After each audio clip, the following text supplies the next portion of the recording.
produce a credible register when they are refusing to submit evidence of an alleged irregularity to the EC. In view of the submission made by the New Patriotic Party, it is obvious the recent agitations by the NDC pertaining the 2024 provisional register is needless, deceptive, mischievous, and a deliberate attempt to create tensions in the country, knowing very well that they are bound to lose the 2024 general election. So you had the NPP's General Secretary, Justin Kodua Frimpong.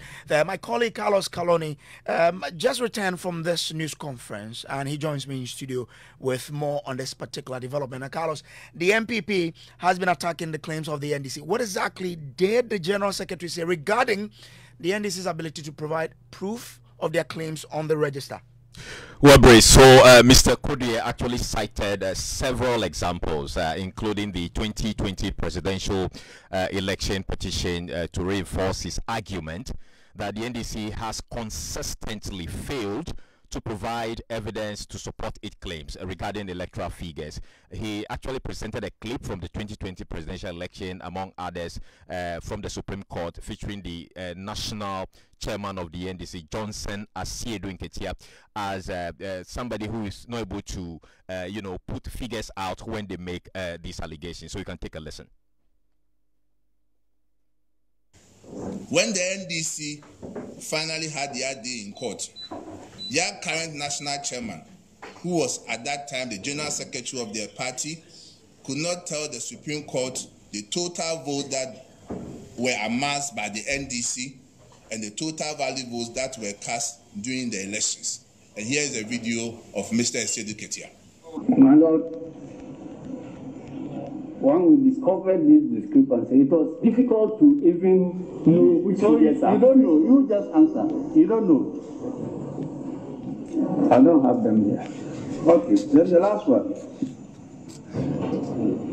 What figures from your own calculations did the second respondent get as the total valid votes cast in his favor? My Lord, I don't have those figures here.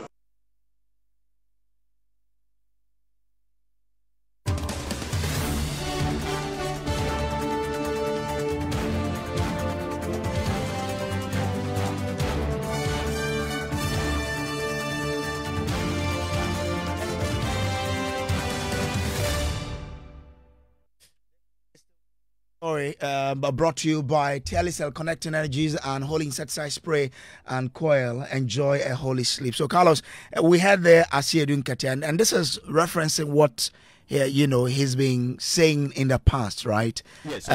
So at the press conference, actually, a number of clips were screened.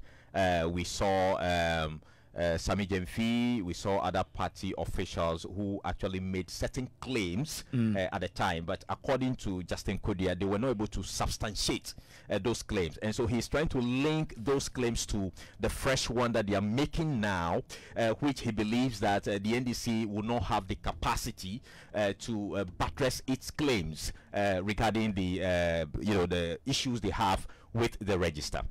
Interesting. So now both parties are cornering the EC in a corner that one says do, the other says do not. Quite interesting development here. We're now looking at the EC and how it responds to this. But you've also had several stakeholders in this whole electioneering process urge the EC to at least open to a form of an audit. We are left to understand whether the EC will agree, because the EC has indicated clearly that they've already started correcting the mistakes, the anomalies that the NDC is pointing out. In fact, they even think that there's no need to then stage protest to call on us to do an audit. But you've heard from several stakeholders who say, EC, can you agree to an audit? Let's see what happens. But that's exactly the point the NPP is making, that NDC should bring forward its data to the Electoral Commission, which will then Electoral Commission will be able to establish if there's a need for the forensic audit or not. But at this point, that the NDC is unable to provide data to back its claims, it makes it a bit difficult for the Electoral Commission to just go ahead and audit. And so that has been the position of the NPP, and they are basically saying that if the Electoral Commission goes ahead to actually conduct this forensic audit, then they will be forced to also stage a nationwide protest over this. So first of all, they want the NDC to provide the data, and if the data is provided, then they can make some grounds for which reason the Electoral Commission can then go ahead to carry out its forensic audit. Okay. Now, let's bring in, the two major political parties, both the NDC and the NPP, into this conversation and do more on it. Sammy Gyamfi is the National Communications Officer of the NDC. He joins us on the line. Sammy, good evening to you. Grateful for joining us here. Now, the NPP has put forth a notice that if the EC agrees to your demand to audit the register, they will also hit the street. What do you make of this notice from the NPP asking the EC not to carry out your demand? Well, what do you expect from the beneficiaries of the manipulation of the voters' register? What is going on clearly stands to benefit the ruling New Patriotic Party, because it is their collaborators in the Electoral Commission who have illegally engaged in voter transfers that they were not supposed to do and have manipulated the register, leading to the mess we are complaining about here. So obviously, they will be happy and they would like to obfuscate the issues and reduce this matter to political football, so that their collaborators in the Electoral Commission can be left off the hook. And that is why you, our friends in the media, must not fall for the shenanigans of the NPP. Not every issue ought to be reduced to NPP, NDC political football. What is the locus of the NPP in this matter? They have not detected any flaws in the provisional register they were giving. We have. And we have actually written to the Electoral Commission requesting for a meeting. That meeting has happened. In that meeting, the Electoral Commission admitted all the issues we raised. In fact, they have since held a press conference and have actually told the nation that some of the things we said were true and that they have corrected some of them and that they are waiting for data from us to correct the others. So where does the NPP come in? And why are you giving the NPP this kind of attention? You know, when we do that, we reduce very serious issues Sammy, to the usual NPP, NDC political football, and that, in my opinion, does not help. We have raised are very... Sammy, once we had the ear to listen to you, we also need to listen to them. But again, you say that you've seen anomalies. Have you made these anomalies or this data you have available to the EC to then do the needful? I am saying that what is the point of this NPP press conference? What is the point? We were all given a provisional register, and it is the responsibility of every responsible political party to scrutinize that register. Yes, and you did it, and you found some anomalies, as you claim. And the question is, have you made this data that you have available to the EC to then help them do the needful? Haven't we? If we haven't, why has the EC come out to admit the Pusiga case of illegal, shady, secret transfers? Why have they suspended a district officer? Who raised that issue? Was it the NPP? Was it the Electoral Commission? Wasn't it the NDC? So why are we still at this point of the conversation? Look, we have moved past this. The issues we have raised about illegal voter transfers against the law, specifically Regulation 22 of CI 127. These are serious issues that have never happened in our electoral system as a country. We have never had a situation where EC officers are able to sit in the confines of their district offices to transfer people who have not appeared before them to apply for transfer in absentia. It has never happened. It didn't happen under Aferijan. It didn't happen under Charlotte Osei. It has happened now because the EC says that the liveliness test technology that it ought to have procured, they rather procured an European model which was not fit for purpose. I didn't say it. It is Mr. Banu Bio, the Director of Electoral Services of the EC, that said that. So is the NPP disputing that? And how can we reduce this matter to NDC NPP? Look, every reasonable human being can appreciate the issues we are raising. And if the Electoral Commission has nothing to hide, if the NPP has nothing to hide, they would do the sensible thing of embracing a simple call for an audit, an investigation into these matters. Because at the end of the day, if they are right that nothing untoward has been done, an audit will vindicate them and shame the NDC. Okay. But if something wrong has happened to the register, an audit will expose same. What is their problem with that? When they made a frivolous claim in 2016 about the presence of 76,000 Togolese on our register, a charge that was led by their flag bearer today, Bawumia.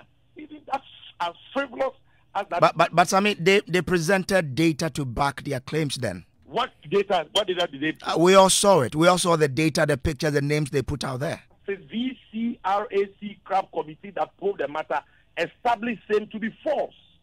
So what data are you talking about? You are asking us for data. We have submitted. When we met the Electoral Commission, we actually asked for a live telecast of the meeting. Why didn't they allow that? We did a PowerPoint presentation to them, showing them all the categories of irregularities, criminality that we had detected. We showed them examples of that. Now they are asking for the further and better particulars of all the cases. And we are saying that that is not a problem. You can have it even today if you want it. But we must be, all political parties must be involved in the rectification of that problem. Because we cannot trust you who caused that problem in the first place, who committed these crimes in the first place, breached your own laws in the first place to rectify these things. Okay. All right, Sammy, I'm grateful. Stay with me. Let me bring in the national organizer of the governing NPP, Henry Nana Boakye. Henry, your party is making this, threat, giving this warning to the EC not to listen to the request by the NDC to carry out a forensic audit of the register. Why this call? Why this threat from you at this time? Evans, good evening. But first of all, let me straighten some untruth that were just peddled by my brother on the other side. First of all, the VCRAC CRAP committee never said that the evidence we presented were false. No. They admitted these facts.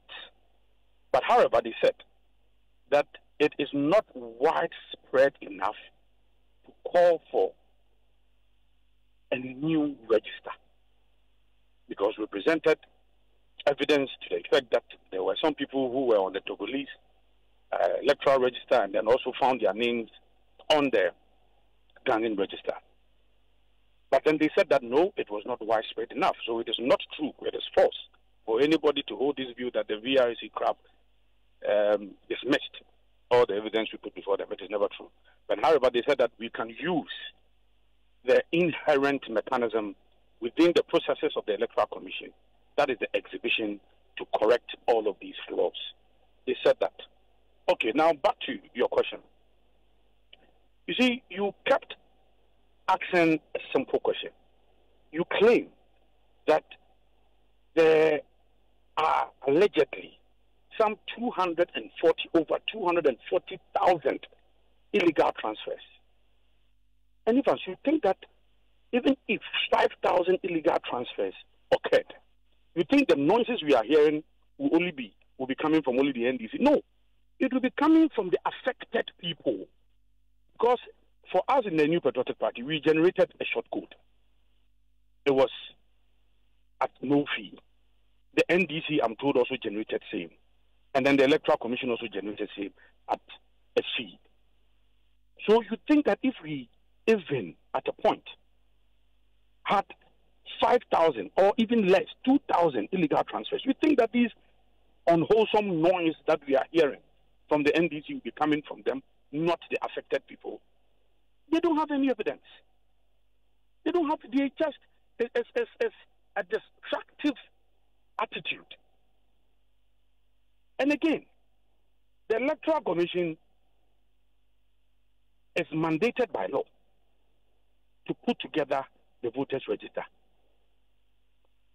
And somebody is saying that they want a certain private entity to come and sit on the head of the Electoral Commission to audit the very fundamental document that is used for our electoral process. And no evidence. I mean, how can we accept this? Look, then Evans, what you are saying is that tomorrow, if I say that, look, Electoral Commission jump, then they will jump. Then the following day, CPP will say sit, and then they will sit.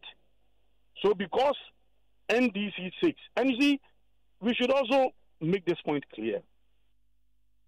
The Pusika issue were discovered through the exhibition process. It was not discovered by the NDC. Never. Yes, we've been given the provisional register. So during the exhibition process, then allegedly there were some 38 or so illegal transfers. And they made a case, legitimately and rightly so. And as I speak, the said EC official has been reprimanded. So you cannot say that because of 38 unfortunate or allegedly illegal transfers, it should affect millions of prospective registrants to the effect that a certain forensic audit must be conducted. But Henry, private, yes. The call has moved beyond just the NDC. Other stakeholders in this election have called on the EC to listen to the plea or the call by the NDC. And oh, I mean, the CPP flag bearer has spoken, several CSOs have spoken that open yourself up if there's not. So really, it's gone beyond the NDC. Oh, but at the point that we were calling for new voters register in 2016, we had a lot of political parties also saying same. So the point is that for me, we do not have that grounds enough to call for a forensic audit. In 2016, we said the Electoral Commission should conduct a totally new register. We presented our case. In 2020, the NDC said that they were not going to allow the Electoral Commission to put together a new register. And similar demonstrations were held nationwide. Yet the Electoral Commission conducted the voters register. We had the elections peacefully. And Ghana is at peace. Well, is it a case of you can't do it today because you didn't do it yesterday? For me, the Electoral Commission is well established. Look, we've had the Electoral Commission that has conducted 9 elections. NPP, we've had our challenges with the Electoral Commission. NDC, they've also had their own challenges with the Electoral Commission. But the Electoral Commission is well placed, well established, well grounded for any processes they want to conduct. So for anybody to say that a certain private entity should come and audit the work, then where lies the independence of the Electoral Commission? Article 45 is clear that the Electoral Commission will be independent. So if you go and bring a certain private entity, if you want a particular action to be taken by the Electoral Commission, you can say so to the Electoral Commission. You can suggest. But for us to go and bring a certain private entity, independent entity to come and sit on an independent Electoral Commission, well established, very formidable, well respected on the globe. But Henry, what are you afraid of, really? We are not afraid of anything, but what I'm trying to say is that the practice of somebody saying that, look, we are of the view that something untoward is going on. Present evidence you are not presenting. Then the Electoral Commission will hit your call. Then the next time, we also say the same. Sammy says they've presented the evidence to the Electoral Commission. They have not presented any evidence. In fact, in the statement of the Electoral Commission, they mentioned that you said 240,000 illegal transfers. Where are these illegal? Where present the data to back your claim. He again says the they will only make evidence. No, look, in your interview with him, the only evidence he connected to was the Pussycat incident. I'm saying that the Pussycat incident, it was not as if but Henry, he went ahead to say that they want all the parties to be involved, and they will make all the data available to the EC. You want all parties to be involved in what? In the Electoral Commission. The Electoral Commission is mandated to compile the electoral register. They are mandated to supervise all public elections. Present your matter to him. You are saying that you want all political parties to be involved. Are you the one dictating the process? There is a body. The body is well created by the law. Present your evidence to this body. You are saying no. You want all political parties to be there. So what kind of audit will you support as a party? The register is already audited. It is. I recall the national chairman then, he was the general secretary of the NDC. He mentioned that, look, this exhibition process itself is a full-blown auditing process, which takes care of those who are dead, minors. So all political parties should be there. And then if the minors are deleted from the register, the debt is also deleted from the register. He said it. So what has changed? No, but have we ever had a time where, the sort of anomalies we are seeing today has happened before? Yes, we have. Several times. I'm even surprised. Look, go back. In 2016, similar claims were made. For me, I recall that time. We presented, in fact, the Electoral Commission then, it was within Asante region. They said that, look, we need to pick the correction form and correct it. There have been several instances where mistakenly some people will be taken to different... In fact, even now, I had some few people called me, just about 5 people. One said that his name was wrongly spelled. The other also said that his polling station is not the polling station where he registered. Then I said that is why we have the correction form. I educated them. And then they went back. They filled the form. So that is it. We've had this, and it is not true that this is the first time we are having some transfers wrongly made. This is never the first time. Well, but Henry, for the sake of peace to prevail in this country, isn't it wise to listen to dissenting voices that, look, let's deal with this. Let's try and audit this to find out and cleanse the register ahead of the elections? It is for the auditing. There's no basis. Hello. That is why I'm saying that if we have 200,000, even 5,000 illegal transfers, the affected people by now will be speaking, because you know what? It is, you can verify, you can find out anywhere. We have a short code. The NDC, they have a short code. NDC, they have the EC, they have a short code. So if you have 200,000 illegal transfers, present the evidence. That is a fundamental thing. He who alleges must prove. All right, let me bring in Sammy Gyamfi here. Sammy, so the NPP obviously is not in support of this. You're also calling on the EC to do what you think is right to do. What else will you do to get the EC to do what you're looking for? Who cares about what the position of the NPP on this matter? What we care about is the truth. And all people who are interested in the truth are joining the call the NDC is making. Alan Kwaju has joined the call. The CPP has joined the call. Civil society organization, they've all joined the call. So nobody cares about the NPP. Their objective is to rig the election. And so what they are saying is not surprising at all. But just to set the record straight, relative to the issue of 243,000 people who have been added to the transfer register, the EC has admitted that. And their explanation is that these were 2020 transfers which have been added to the 2024 transfer register. So Nana Boache should check his facts. What we said was factual. The total number of people who transferred their votes for purposes of this year's election are a little over 300,000. The register we were given is over 500,000. There is no debate about this case. There is also no debate about the fact that the EC has admitted that over 3,957 voters have been deleted wrongfully. When we gave them the evidence, they said that, they transferred these people illegally, and in an attempt to restore them, they mistakenly deleted their names. If the NDC had not detected it, the matter would not have even come for discussion, and those people would have been disenfranchised. Okay. There is also no debate about that. Sammy, you gave the EC a 1 week ultimatum. It's about to expire. Have you heard anything from them? If by the time you haven't heard from them, what is the party intending to do? Please, we have already said that. If I can use the limited time I have to deal with the issues you raised. On Pusiga, what happened in Pusiga was not an idea. No, Sammy, I want to, because you gave the ultimatum. I listened to you. You gave a 1 week ultimatum. And I'm asking that it's about to expire. Have you heard from them? If by the time it does, you don't, what will you do? To respond to. As for what we will do, we have already said it. What I am saying is that what happened in Pusiga has never happened in the history of this country. That voters will be transferred without their notice, without their knowledge, in absentia. I dare anybody to show me when we have such an incident in the history of this country. I'm grateful to you, Sammy Gyamfi. There is national organizer of the, is national communications officer of the NDC. You also heard earlier from Henry Nanabuachi, who is NPP's national organizer.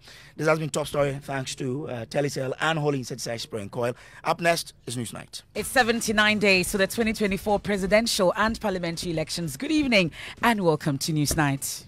In the next 60 minutes, standoff between Ghana Police Service and Fix the Country protesters as the service fights off accusations it is attempting to prevent the group from going ahead with its intended 3-day protest. Following our assessments, police concluded that holding the demonstration at that location, that is the Revolution Square in front of the Jubilee House, could affect public order.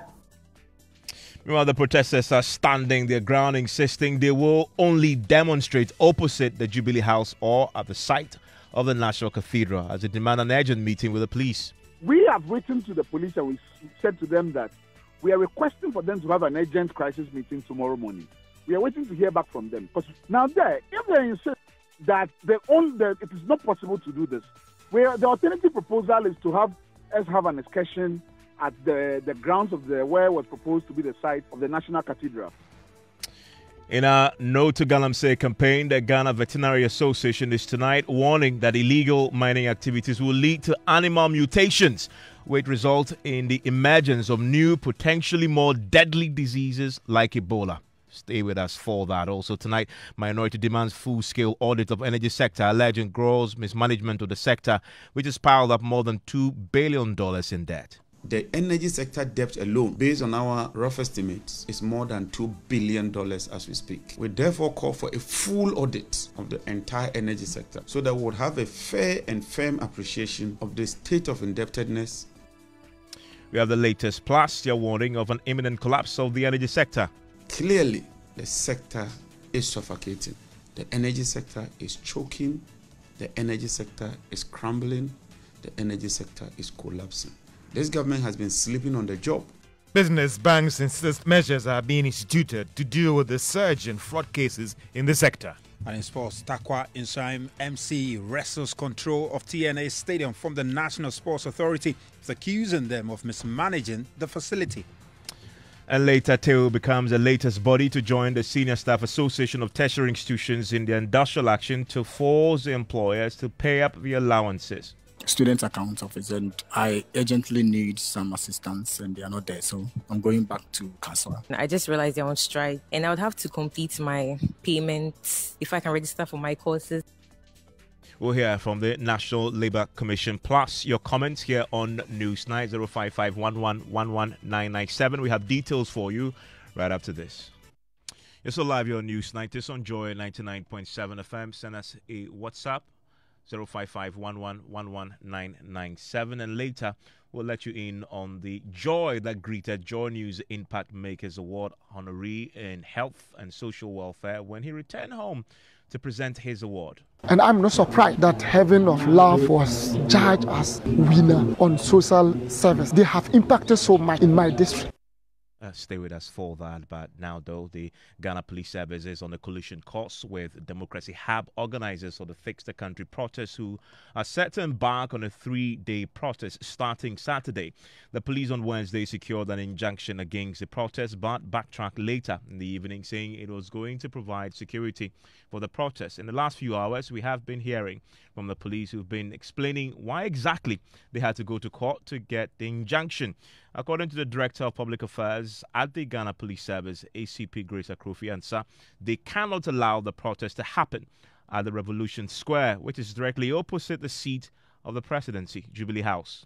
Following our assessment, police concluded that holding the demonstration at that location, that is the Revolution Square in front of the Jubilee House, could affect public order, endanger public defense, public safety, and public health. As a result, in the interest of public defense, public order, public safety, and the running of essential services, the police engaged the organizers, that is the Democracy Hub, to reconsider the location to a different place. However, the organizers refused to reconsider their proposed location and insisted that they will hold the protest at the Revolution Square in front of the Jubilee House. As a result, police was compelled to go to the court for a determination on the matter. That is the location for the proposed demonstration.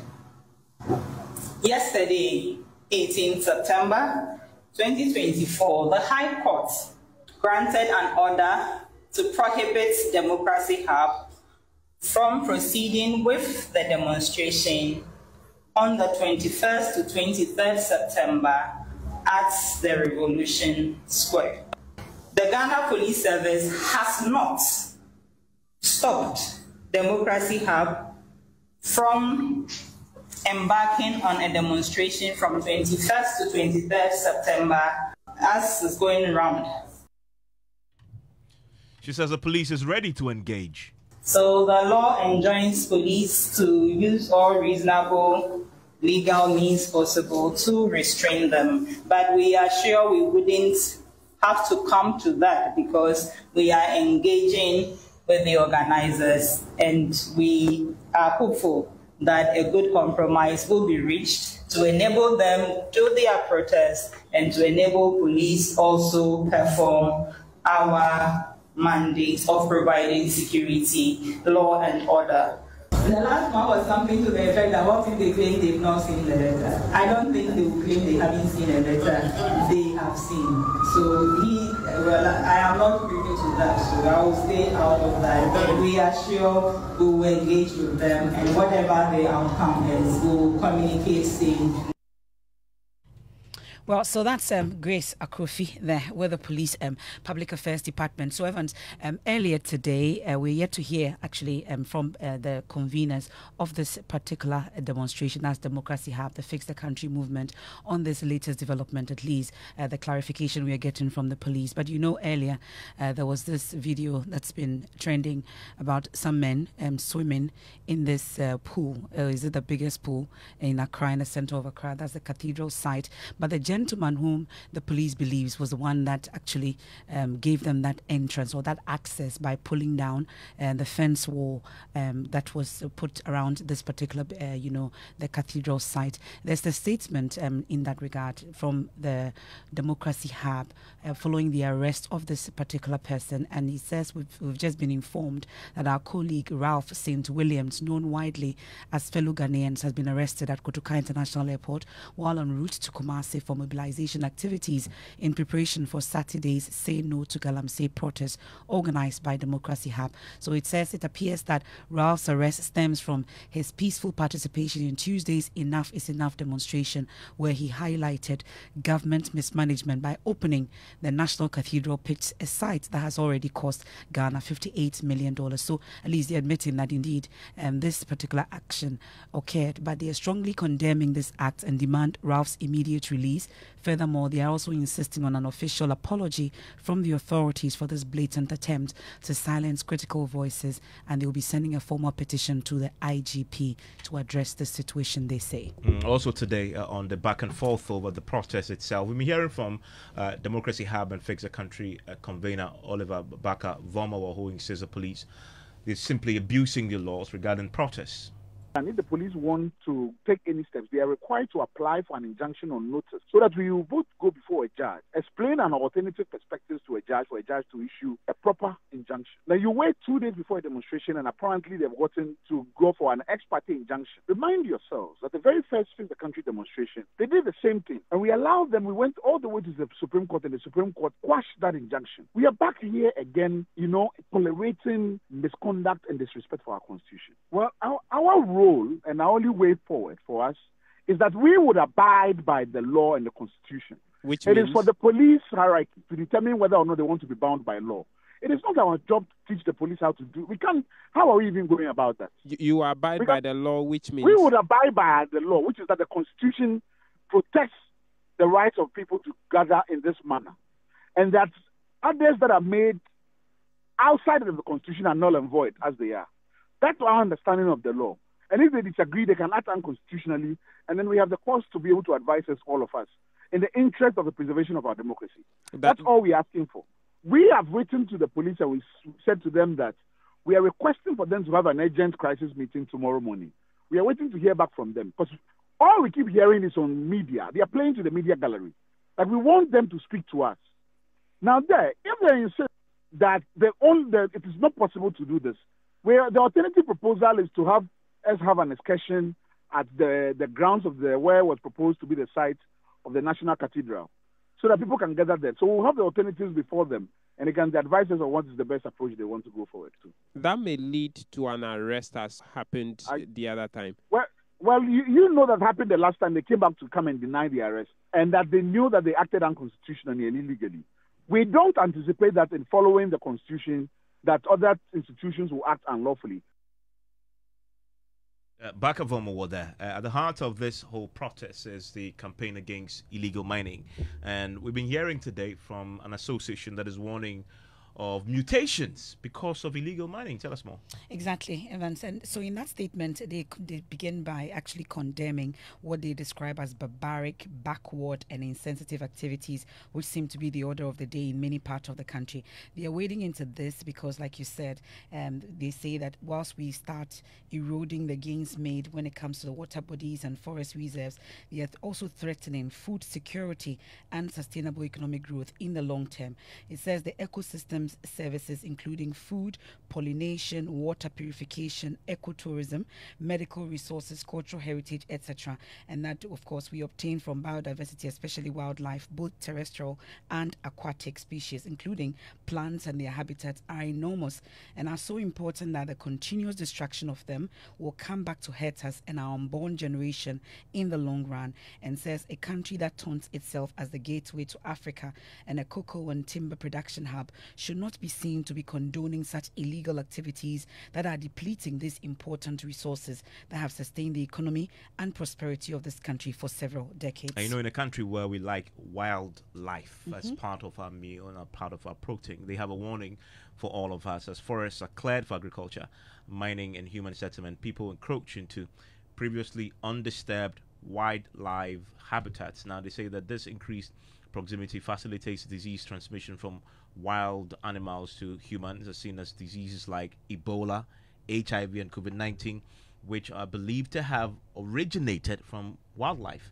in areas impacted by human activities. With animals living in disturbed and stressed environments, pathogens within these animals may mutate or evolve more rapidly. And such mutations can lead to the emergence of new, potentially more deadly diseases that can affect human populations. Exactly. And they go on to talk about our Green Ghana Day and how we ought to take this a bit more seriously. They have a call on President Akufo-Addo, the government, the Parliament of Ghana, the Judiciary, the Forestry Commission, the EPA, and also the traditional authorities, religious groups and security agencies, and of course the media as well, to be able to deal decisively with this particular situation immediately. And we've also been hearing from some scientists also on this. The Council for Scientific Research, CSIR, and the Ghana Atomic Energy Commission are also the latest to join the campaign against the canker. The two institutions say the effects of illegal mining are far-reaching. Well, apart from the destruction of arable land, it's also putting the country's food production chain at a dangerous risk. We can hear from senior research scientist at the Soil Research Institute of CSIR, Dr. Albert Kobina-Mensah. You know, what happens is that it is first going to impact on the yield because of the fact that it will impact on the soil fertility and the productivity. But then it's also going to impact on the food that we are going to eat, what we call the food chain contamination.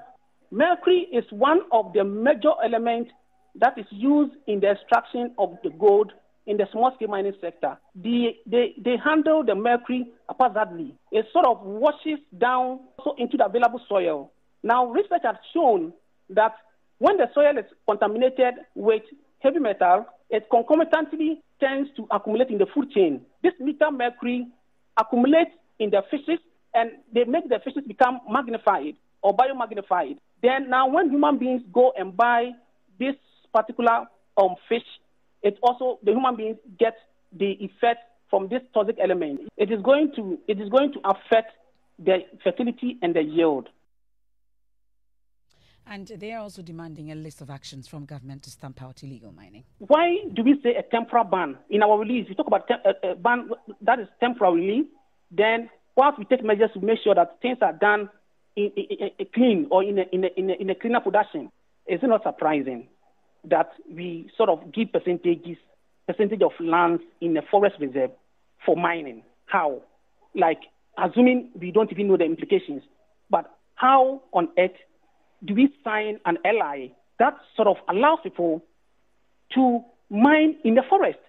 I have never heard this before anywhere. But you see, you just wonder the impetus. I mean, the effrontery. I mean, the boldness to even suggest I want to mine in Kakum National Park. Another thing is that it is going to deplete the forest resources, but for us, we are researchers. The first key to achieving a cleaner production, a sustainable development, is what is called political will. And that's scientists there at the CSIR on the impact of Galamsey. We can now speak to Oliver Bakavomawa. He's the convener of the Democracy Hub and the Fix a Country movement. Joins us right now on the line. Mr. Vomawa, thanks for your time here on Newsnight. Are you ready to reconsider the protest at the Revolution Square? We are not aware of the reason or basis for which a reconsideration is invited on the issue. As you may be aware, as far back as July, we informed the police of this planned protest. We gave them our indication and willingness to engage and meet them. We have only heard, only recently, after 3 months, that the police have gone to court and obtained an ex parte injunction. And even as you are aware, we've been here before, right? It's not a new thing in our democracy. In fact, the very first Fix the Country protest, the same thing happened, and we went to the Supreme Court, and the Supreme Court quashed this. We are still surprised that a high court judge would grant an ex parte injunction when this is completely offense law. But in any event, I can't speak much about something which we have no legal knowledge of, who's not been served on the matter. We've only heard media reports. So far, we have written to the police and asked for a meeting. We are yet to hear back from them to be able to meet them to understand what is actually going on. I mean, 48 hours away at Saturday. You plan to still go ahead with or without this meeting? Yes, we have fulfilled every legal step that is required under law. In fact, we notified them. The law requires at least 5 days notice. We gave them 3 months notice in terms of our protest. So we have shown every indication that we want to abide by a constitutional regime and our legal framework on this. And as long as we are convinced that this is a constitutionally guaranteed and protected protest, then I think it is important that we abide by it. and go ahead with the protest as planned. But you have an injunction that you have to deal with. We have heard of an injunction, an ex parte injunction. Again, we are not aware of it. We know that ex parte injunctions in matters like this are void ab initio. So that's what the lawyers say anyway. And so as far as we are concerned, there's no legal injunction that is binding or stopping the protest from going forward. And we are going ahead with it. But I am a privy and I'm aware that it has been the position of Democracy Hub that ex parte injunctions or these kinds of injunctions undermine the constitutional rights or the constitutional freedom of assembly. And that even if there was one, they were still going to defy it and go ahead. Because the question has to be set up as to whether or not we are going to allow these kinds of incessant injunctions to have become a new form of police control of the freedom of assembly to continue. And so it's still going to go ahead irrespective of that. And on another subject of the arrest of one of your colleagues, has he been charged with anything? As far as we know, there have been no charges. We're still struggling to figure out his whereabouts. The police have been tossing us quite a bit on this. We know that they have engaged the press, but they haven't spoken to the question of the arrest of our colleague Ralph. And we have been waiting to the police to demand a meeting with the Inspector General of Police for tomorrow morning at 10 a.m. Hopefully that request will be granted for us to demand an apology and a release of the gentleman. But surely you do not support vandalizing state property? Surely you are not alleging that you have evidence or information that he has vandalized state property. What we do know is that certain placards of the NPP with the Vice President Baumia's picture on them were removed to grant access to the National Cathedral, or the project the National Cathedral was supposed to have been built, for which we have dug a hole that cost the Republic 58 million. And he was acting under his constitutional right under Article 41 to protect the public purse. And that's what he took steps to draw attention to.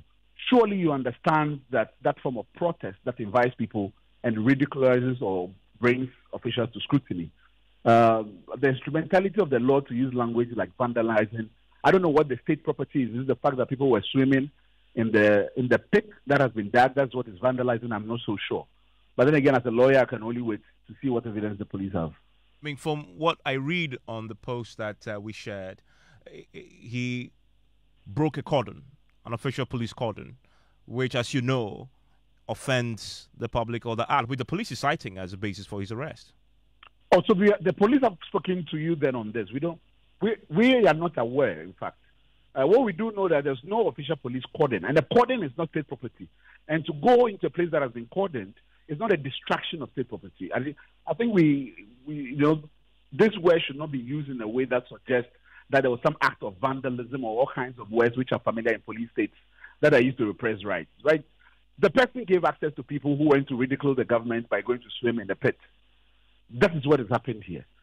There's no property destroyed. There's nothing. We can use that language, but that language, again, is reserved for the court. And we invite the police, if they feel that this is what has happened, to establish that in court. And but whatever the case may be, he's entitled to his rights. And briefly, in this meeting you're asking for with the police, what are you seeking?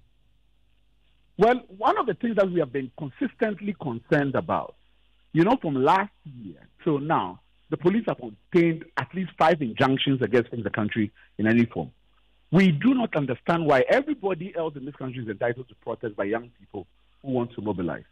We are concerned about things like what has happened to RAP, which shows a consistent victimization of young people when they mobilize, and attempts to use the power and the authority of the state to depress and also to oppress people. Those are concerns that we think are valid.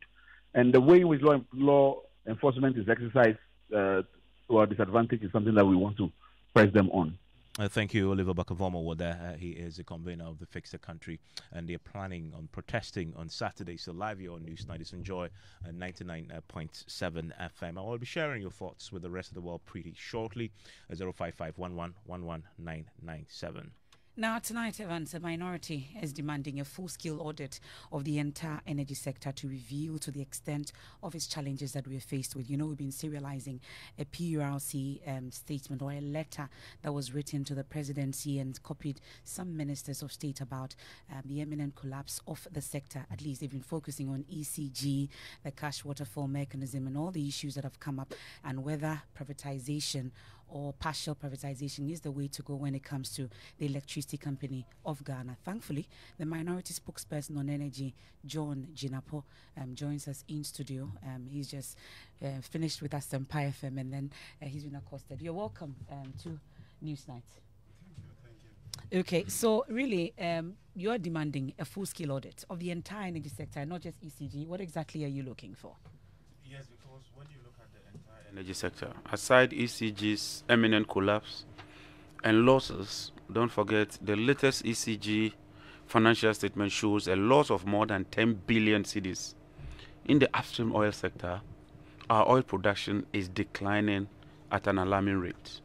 Within this short space of just about 4 years, oil production has declined by more than 32%. Most of the oil companies are exiting Ghana. Aker has left Ghana, ExxonMobil has left Ghana, and Adako has left Ghana. ENI is in court with Ghana. Our gas production is no more enough to meet our domestic thermal needs. And so Ghana government has had to procure light crude oil at about $40 million per month, and heavy fuel oil, which runs into more than $500 million per annum. Several judgment debts, GPGC, ENI, Sahara, almost all these judgment debts confronting us. Tor has not worked since 2021 and is rusting away. Gridco cannot even pay workers their salaries. And so it appears that the entire energy sector is crumbling. Okay, that is why we are calling for this. So it is the view that the PRC's concern with just ECG for now is not just the problem. It goes beyond the Electricity Company of Ghana. Absolutely. Even Tallow, we owe Tallow over $100 million that's not been paid. ENI is called on the guarantee. WAPCO has just written to GMPC, threatening to shut down the pipeline for unpaid services in respect of the usage of the pipeline. So it's widespread and it is pervasive.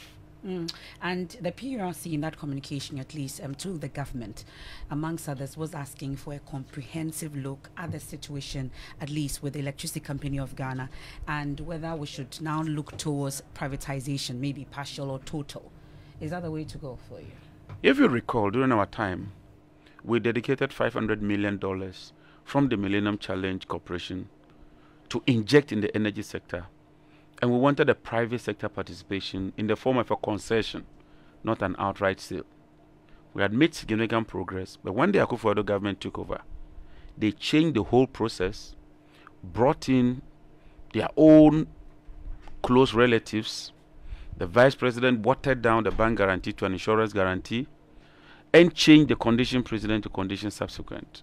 And you and I, we are living testimony of the PDA scandal that caused embarrassment to this nation, culminating the American government withdrawing $190 million.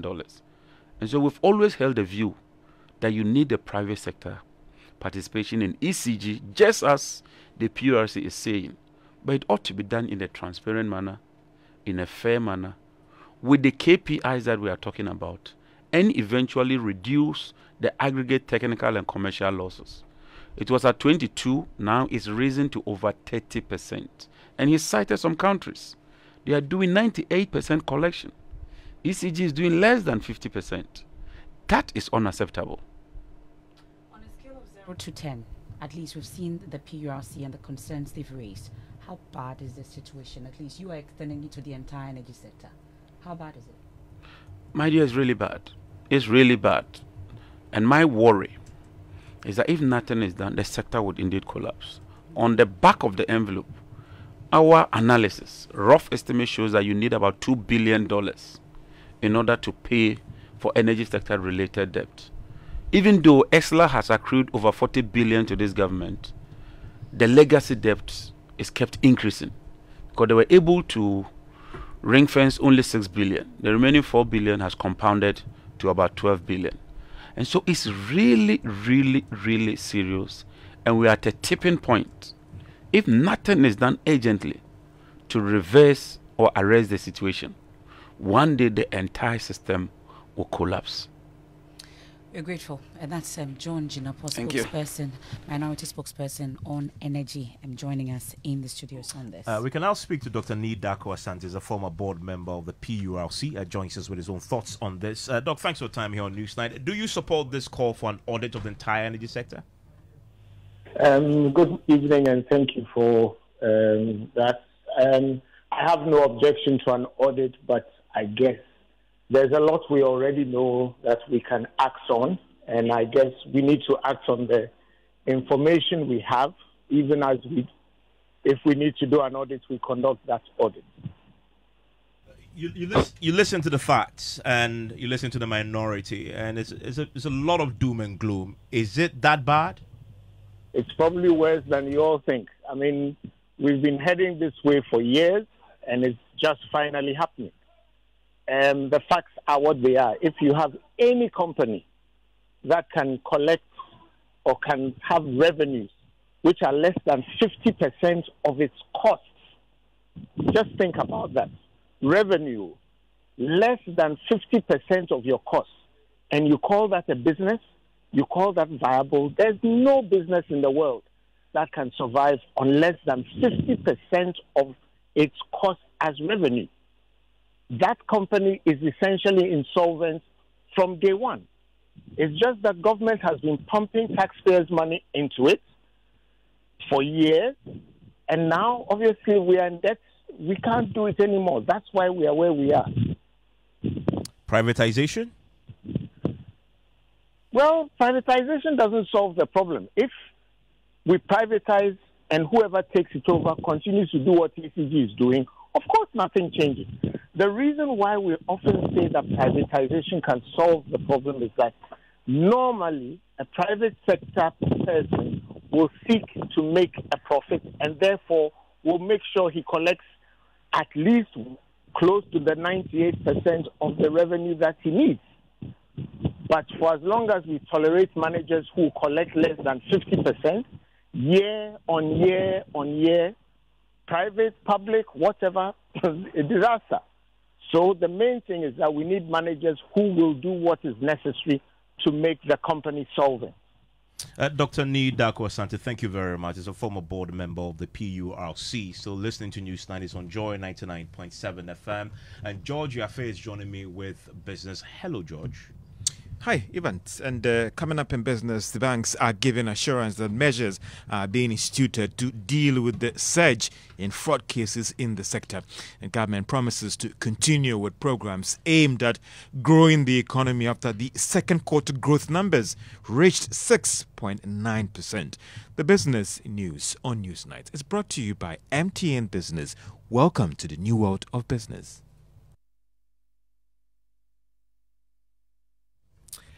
You're welcome back to Business on Newsnight. Now, banks have given the firm assurance that measures are being taken to deal with the rise in fraud cases in the sector. It follows the 2023 Bank of Ghana report, which showed surge in fraud cases, most of them having bank staff involved. But speaking to Joy Business after the annual general meeting of the Ghana Association of Banks, President Kofi Adumaku noted that the results will be seen very soon. So banks are investing heavily in automation to reduce fraud. They are also embarking on tight risk policy, and that will ensure that some of this fraud is kept under wraps, particularly because, you know, banks are going the technology way now. And so we are opening up ourselves to all kinds of platforms, all kinds of people, all kinds of systems. And therefore, it's very important that we pay our attention to cyber security. It is true that a lot of these frauds also occur. But more importantly, as a banker, you know that we are honorable people, and fraud should not be the order of the day, particularly with banks now. So we are tightening the way we recruit. It's taking a little much longer to recruit these days because we want to know who we are recruiting. We are also ensuring that we are training and investing in our staff and across the banks, all of this. We've also put fraud monitoring systems to identify fraud as quickly as we can when it occurs. But the agenda is to make it more difficult for fraud to occur. So the strategy is a preventive strategy rather than a reactive one. Kofi Adomako is the president of the Ghana Association of Banks. Let's still stay on the sector because Public Bank has given the firm assurance that it will resume dividend payment to shareholders from 2026. It is coming after it announced of no dividend payment for shareholders last year based on their performance for 2023. Now, speaking to Joy Business after its 33rd annual general meeting of the bank, Managing Director Benjamin Jugbonu expressed optimism about the bank's future. If you look at 2022, we made loss because of the DDEP. But 2023, we posted a huge profit, 145 million. So you see that because we're able to manage our non-performing loan, our net interest income was very healthy. This bank was taken over in 2015, and a lot of things must be done, and that was done. And if you look at the foundation that we have built, I believe that we are in the trajectory to declare dividend. As I told my shareholders that 2025, I believe that we will post a healthy income to be able to declare dividend in 2026. So we are on course of making that happen, and it's a promise that I made to my shareholders. Benjamin Jugbonu spoke to Joy Business at the bank's 33rd annual general meeting, where the bank actually recorded impressive profit after tax of 145 million Ghana cedis, as well as assets hitting 1.9 million, growth in the deposits. Now, meanwhile, the managing director, that is the Public Bank's, that is David Ado-Ashon, has been re-elected as the board chair of Republic Bank Ghana. Now, government has given the firm assurance that it will continue to implement programs that would help sustain the current economic recovery. The assurance is coming after economic growth reached 6.9%, highest in a long while. There is more in this report. The government maintains that these proposed measures should be seen as one of the surest way to help push the economy to full stability in the coming months. According to the Finance Ministry, government will continue to give priority to programs that result in what it describes as inclusive growth. The ministry, in a statement issued today, for instance, argued that they see the Planting for Food and Jobs initiative as one of the programs that will also help in turning this around for the economy. Government is hopeful that, together with the IMF program and completion of the domestic debt restructuring program, Ghanaians will soon be experiencing the gains that comes with the recovery of the economy. And that is a Business Desk report. Meanwhile, economist Dr. Patrick Osumi says it is still early days yet for government to start celebrating these numbers, despite the significant progress made so far. It's definitely the case that the growth rate that we've seen is much higher than most projections, and it's the strongest growth we've seen in a long time. And I think the other thing to note is that so in the first quarter, when we said it was 4.7, we did see about 6 of the 20 subsectors has seen a contraction. This time, the number of sectors that have seen a contraction has reduced. I think it's only 3 subsectors that saw contractions. But I think to jump on that, to sing the song that we are in recovery, I think it's too much of a stretch to put too much emphasis on that. Let's wait and see how we end the year. But definitely, this is a positive number. I think there are some sectors that government play a prominent role. I think if you begin to disaggregate by sectors, then you will see. I think one thing that I will highlight that probably we might give some credit to government is the electricity production sector. And Patrick Osumi is an economist. Now, Managing Director of Vivo Energy Ghana, Jean-Michel Alanders, has stated that his office intends to support commercial drivers by ensuring their safety through its Fit to Drive campaign. The campaign, which is part of his corporate social responsibility, seeks to educate over 1,000 commercial drivers across the country. He spoke to Joy Business at the second edition of the campaign, which was held at the New Plant Station here in Accra. Health, safety, security are part of our DNA. We cannot compromise on that. So this has always been our focus in our company for years. We want to continue, we want to accelerate, we want to put speed on the safety and security. We lose too many people on the roads. So our transporters, they deserve our interest, they deserve our focus. So there is no way of compromising on the safety and the security and the health. That's the managing director before Energy Ghana, Jean-Michel Anders, and MFA on PM Express Business Edition at 9 p.m. tonight. We are engaging the chief executive of the Ghana Association, or the Ghana Chamber of Mines, as you look at the state of Ghana's gold industry. I mean, there are even some who are pushing for a total ban on mining, whether that is justified or not, and what are the push factors that are driving the young ones into Galamsey, and what actions they need to be taken to actually address this problem. It's 9 p.m. on Joy News and all our social media platforms on Joy News as well tonight. Joe, thank you very much. We can do sports now, and Ms. Bao is here. Hello, Ms. Bao. Hello, Evans. It's really some trouble brewing between the National Sports Authority and the Municipal Assembly of Takwa Nsiem, because the Municipal Chief Executive Officer of that government agency, Benjamin Kisi, has vowed to remove the National Sports Authority officials from holding themselves as managers of the new Takwa TNA Stadium, following widespread concern over the maintenance of the $16.3 million facility. Now, according to a statement that was issued by his outfit, he makes the point that the National Sports Authority, since they took over the newly built facility, there have been some concerns about the washroom and a few other facilities in the stadium, and this has motivated him to put together a committee which is going to oversee the management of the facility. However, the National Sports Authority has denied the allegations of poor maintenance of the facility and reiterated their control of the facility. Here is Head of Public Relations, Charles Omofa, reiterating that the facility is still under the control of the National Sports Authority. I can say this on authority that the facility is still under the management of the National Sports Authority.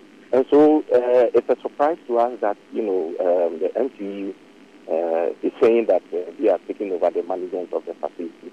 And we are the ones managing the facility. The Sports Act, we've always been managing state-sponsored sporting facilities across the country. And TNA Park is no exception. It's always have been under the management of the Sports Authority. So this whole brouhaha, I think these are two state agencies, Sports Authority and state. So I know in the coming days we'll be able to sit down and have a resolution to this issue. That's Charles Omofa, Head of Public Relations at the National Sports Authority. Evans also hearing that the Ghana Football Association, the Minister of Youth and Sports, and a few other stakeholders are set to appear before the Sports Committee of Parliament to answer questions relating to the maintenance of the various stadia in the country. And just on the Black Stars, they have experienced a notable decline in the latest FIFA World Ranking due to the disappointing performance in September. The team has moved from 64th ranking across the world to 70th. That's dropping some 6 places in the latest ranking. So we wait to see how the Black Stars will fare come October when they host Sudan in the 2-leg qualifier of next year's AFCON. Evans. Ms. Bell, thank you very much. And you're still live here on News. Tonight is on Joy 99.7 FM. Now, thousands of young people earlier today gathered at the Black Star Square hoping to secure a real employment opportunity. The event, organized by the Ghana Report in partnership with the Youth Employment Agency, is aimed at providing skills and over 5,000 jobs for young people across the country. Several private companies and security agencies are stationed at the venue, ready to employ individuals that satisfy that criteria. Kennedy has more.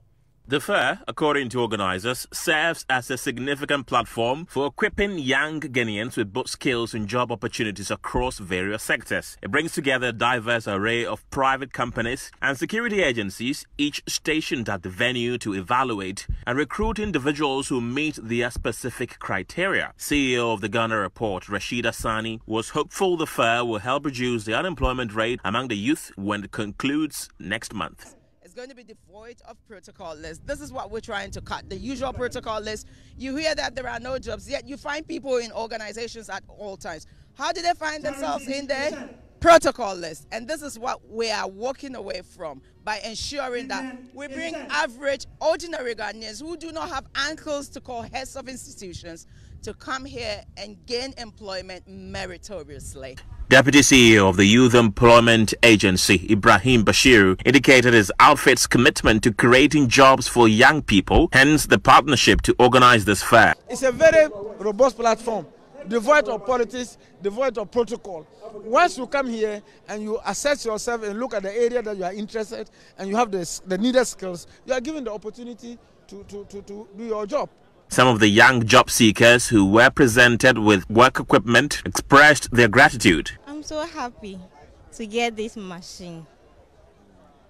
So with this machine, what do you intend to do? Start your own business or something? Yes. Let me say, I'll come to be a better fashion designer in future with this. If it's not this, I can't do anything, but I'm happy to get this. I'm happy. It will help me do more because I wasn't having one at first, so I'm happy. When I get jobs like I can do, I will do it on my own. I can use it because I have one already, so I'll be using it. Yeah. By facilitating direct interactions between job seekers and employers, the Ghana Report Jobs and Entrepreneurship Fair aims to reduce the youth unemployment and provide tangible pathways to career development. And Kennedy, she's filed that report. Now, the Boku West District of the Upper East region erupted in jubilation as Joy News Impact Makers Award honoree Samuel Nana Bekai Drako returned home to officially present his award to the people as dedicated to his life to serving the community. Now, the founder of the Haven of Love Children's Foundation was honored with the prestigious Joy News Impact Makers Award in the health and social welfare category, recognizing his selfless contributions to the community. Albert Sori has more in this report. Samuel Nana Bekai Drako's journey began in 2015 during his national service, where he developed a passion for giving back to the community. He mobilized friends to embark on various projects, eventually establishing the Haven of Love Children's Foundation in 2018. The foundation has since dedicated itself to community service, especially in organizing yearly health screening exercises and eventually becoming a beacon of hope for the less privileged in the Boku West and surrounding districts.